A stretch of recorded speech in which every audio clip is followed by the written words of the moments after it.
मेरे प्यारे भाइयों और बहनों, आप सबको मेरा हार्दिक प्रणाम। आज मैंने सोचा आपको श्री रामकृष्ण जी के एक भक्त के बारे में कुछ बताऊं।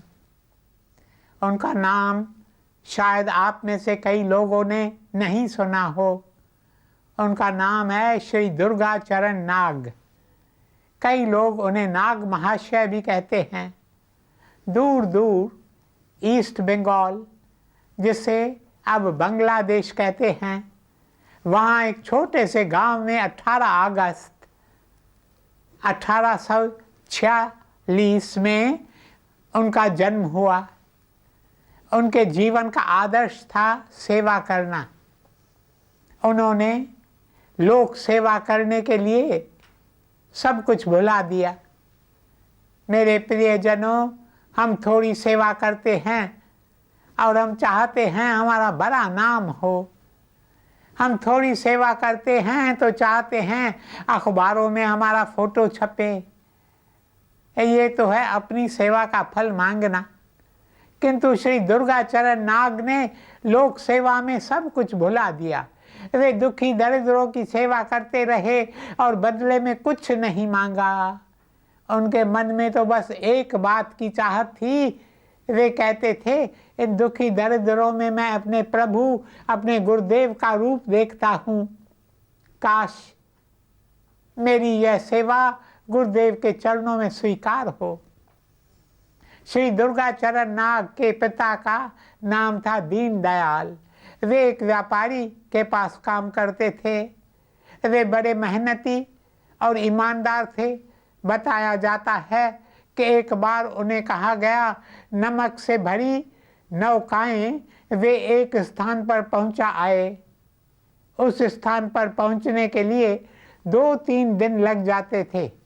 रात को वे अपनी नौकाएं किनारे पर लगा देते और दिन में यात्रा करते थे, क्योंकि रात को चोरों का डर रहता था। रात को चोर नदी में तैरकर नौकाएं लूट लेते थे। एक रात वे अपनी नौकाएं किनारे पर लगा देते हैं। अगले दिन सुबह वे हाथ मुंह धोने के लिए नदी किनारे जाते हैं। चलते चलते वे एक जगह बैठ जाते हैं।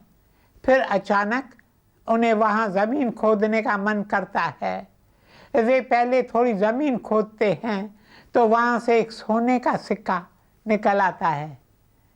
वे और अधिक खुदाई करते हैं तो उन्हें दूसरा सोने का सिक्का हाथ लगता है, फिर तीसरा। तब वे देखते हैं वहाँ एक सोने के सिक्कों से भरा हुआ कलश रखा है। तब देखिए वे क्या करते हैं। वे तुरंत वहाँ से भाग जाते हैं। भागते भागते वे नाव पर आते हैं और मल्लाहों से कहते हैं, चलो चलो यहाँ से भाग चलें। तब सब उनसे पूछते हैं, आखिर इस जल्दी का कारण क्या है। दीनदयाल, जो एक सच्चे इंसान थे, ईमानदार इंसान थे, क्या कहते हैं। वे कहते हैं, जब मैंने ज़मीन खोदी और वहाँ सोने के सिक्कों से भरा कलश देखा तो मेरे मन में उस कलश को उठाने की लालच उठी। तब मैंने स्वयं से कहा, यह खजाना तुम्हारा नहीं है, फिर तुम्हें इस उठाने का क्या हक है। ज़रूर कोई इस खजाने को यहाँ छिपा कर गया है और यदि तुम इसे यहाँ से ले गए तो यह चोरी करना होगा। तुम्हें चोरी से दूर रहना चाहिए। जब मेरे मन में यह लालच उठी तो मैंने सोचा मुझे यहाँ से तुरंत भाग जाना चाहिए। यदि मैं रुका तो यह मन जो है चोर, मन जो है वकील, मन जो सच को झूठा बना देता है और झूठ को सच, यदि मैंने इस मन की लगाम थोड़ी देर के लिए भी ढीली कर दी तो शायद मैं इस लालच में फंस जाऊं। इसलिए बेहतर होगा मैं भाग जाऊं। मेरे प्यारे भाइयों और बहनों, इस छोटी सी बात से हमें कितना सुंदर सबक सीखने को मिलता है। हमें भी भाग जाना चाहिए। जब लालच आए, तब हमें वहाँ रुकना नहीं चाहिए। ऐसे भागना चाहिए मानो कोई खूनी हमारे जान के पीछे पड़ा हो और हम अपनी जान बचाने के लिए भाग रहे हैं। कबीर तृष्णा पापनी तासो प्रीत न जोड़, पैनर पैनर पाछे परे लगे मोटी खोर।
मेरे प्रियजनों, ऐसे व्यक्ति के घर में दुर्गाचरण का जन्म हुआ।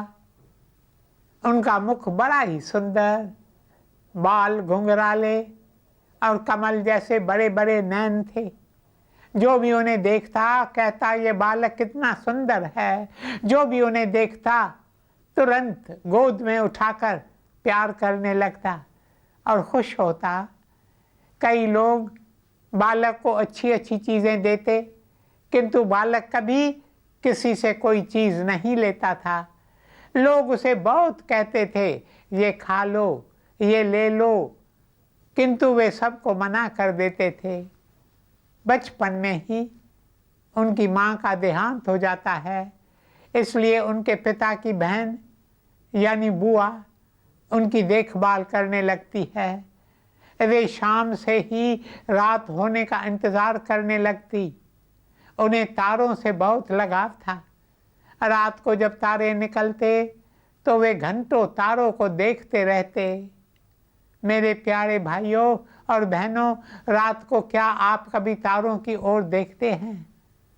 एक व्यक्ति मुझे मिला, कहने लगा कई साल बीत गए हैं, मैंने कभी आंख उठाकर आसमान की ओर नहीं देखा है, मैंने तारों को नहीं देखा है।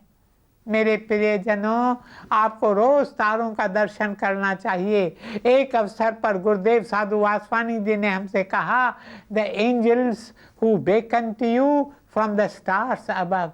तारों में फरिश्ते होते हैं, देवता होते हैं। ये देवता, ये फरिश्ते हमें पुकार पुकार कर कहते हैं, प्रिय तुम स्वयं को इस पृथ्वी का समझ रहे हो, किंतु तुम इस पृथ्वी के नहीं हो। तुम इस पृथ्वी पर कुछ ही समय के लिए आए हो, किसी विशेष कर्तव्य के लिए आए हो, इसलिए उठो, जागो, उठ जाग मुसाफिर, उठ जाग मुसाफिर, उठ जाग मुसाफिर सवेरा, देख नैनन से संतन मेला।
मेरे प्रियजनों, हाँ, तो बालक घंटों बैठकर तारों की ओर देखता रहता और अपनी बुआ से कहता, ये तारे मुझे अपने पास बुला रहे हैं, आ जा आ जा।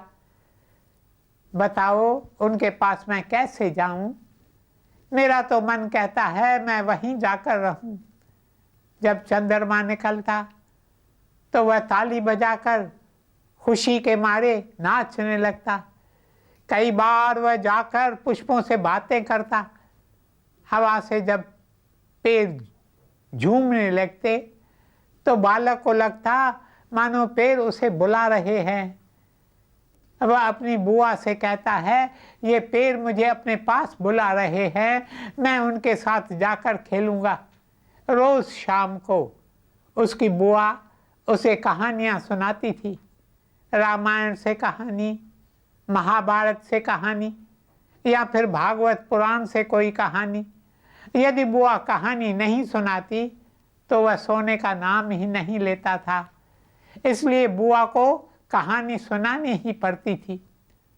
मेरे प्यारे भाइयों और बहनों, एक समय था जब माताएं अपने बच्चों को कहानियाँ सुनाया करती थी। हम जब छोटे बच्चे थे तो माँ हमें कहानी सुनाया करती थी।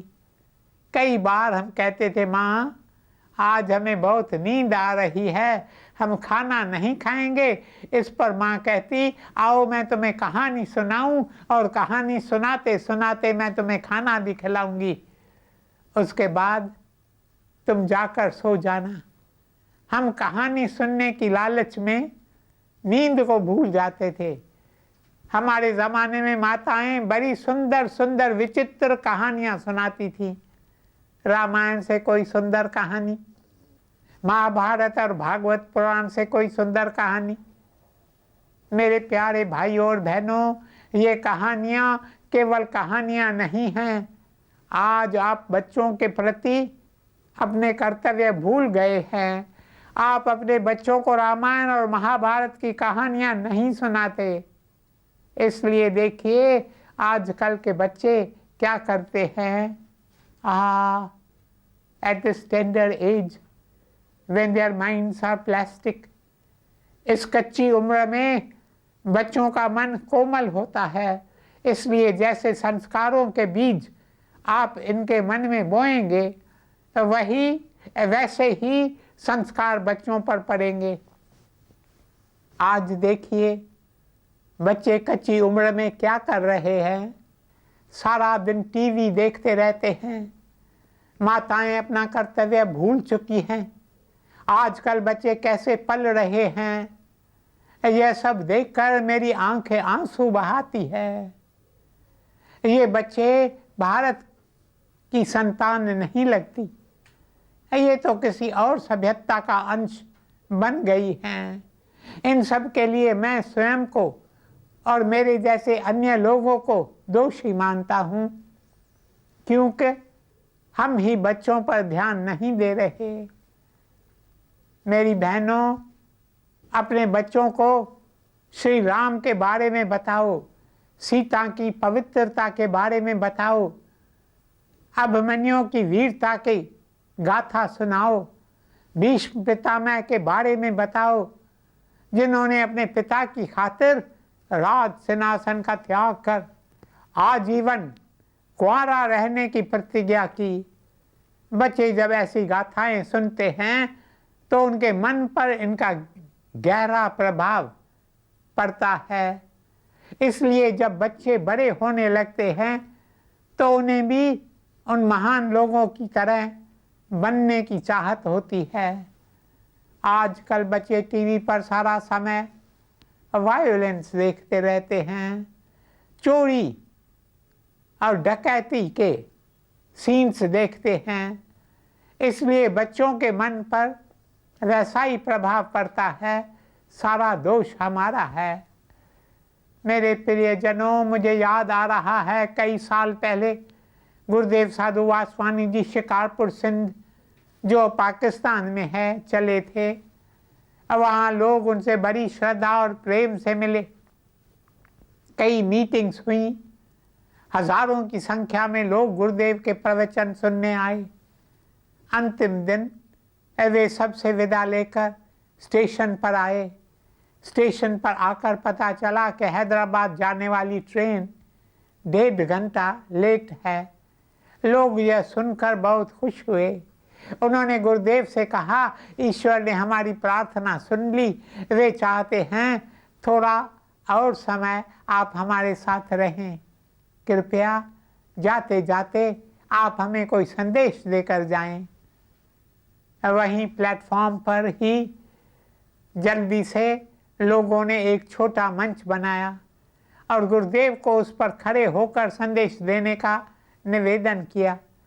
उस समय जानते हैं गुरुदेव ने क्या संदेश दिया? मैं उनके शब्दों को आज तक नहीं भूल पाया हूँ।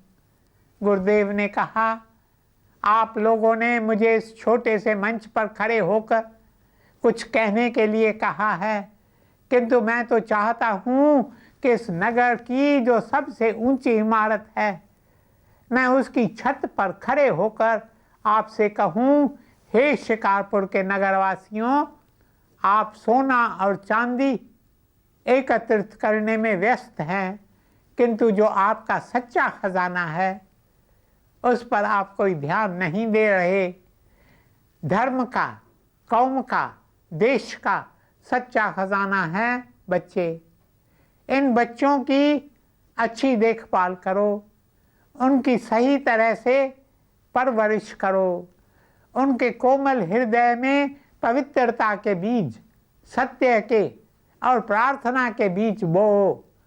जैसे बीज आज आप उनके कोमल हृदय पर बोएंगे, वैसे ही आपके बच्चे बनेंगे। हाँ, तो दुर्गाचरण नाग अपनी बुआ से ये सारी कहानियाँ बड़े उत्साह से सुनते थे। उनके हृदय पर कहानियों का बहुत अच्छा प्रभाव पड़ता है। वे कहते थे, मुझ पर ईश्वर की ऐसी कृपा हुई कि मैंने कभी अपने जीवन में झूठ नहीं बोला, कभी भी नहीं। मेरे प्यारे भाइयों और बहनों, हम में से कितने लोग ऐसा कह सकते हैं? हाँ, मैं समझता हूँ हमारे जीवन का एक भी दिन ऐसा नहीं होगा जबकि हमने एक भी झूठ न बोला हो। यदि झूठ नहीं तो बात को बढ़ा चढ़ा कर बताया होगा या फिर बात को घुमा फिरा कर कहा होगा, बिल्कुल सच बात नहीं बोली होगी। सत्य, एक समय भारत में सत्य का बोलबाला था। कई सदियां पहले विदेश से लोग भारत को तीर्थ स्थान मानकर यात्रा करने आते थे। Chinese pilgrims, they came to India as to a holy land. चीन से लोग आते थे, यूनान से लोग आते थे। भारत के लोगों को सत्यवादी देखकर उन्हें बहुत आश्चर्य होता था। वे कहते थे, India's men are truthful and India's women are pure. अर्थात भारत के पुरुष कभी झूठ नहीं बोलते, जो सच है वही कहते हैं, और भारत की नारियों का जीवन पवित्र है, आप कभी उन्हें बहका नहीं सकते हैं। क्या यही बात आज हम भारत के लिए कह सकते हैं? मुझे यह कहते हुए दुख होता है, नहीं, आज हम यह बात नहीं कह सकते। मेरे प्यारे भाइयों और बहनों, याद रखना, जब तक भारत के पुरुषों के जीवन में सत्य की ज्योत नहीं चमकेगी और भारत की नारियों के जीवन में पवित्रता की ज्योति नहीं चमकेगी, तब तक भारत उन्नति नहीं कर पाएगा, बिल्कुल नहीं कर पाएगा। चाहे आप कितनी भी आर्थिक उन्नति की योजना बना लें, फिर भी नहीं।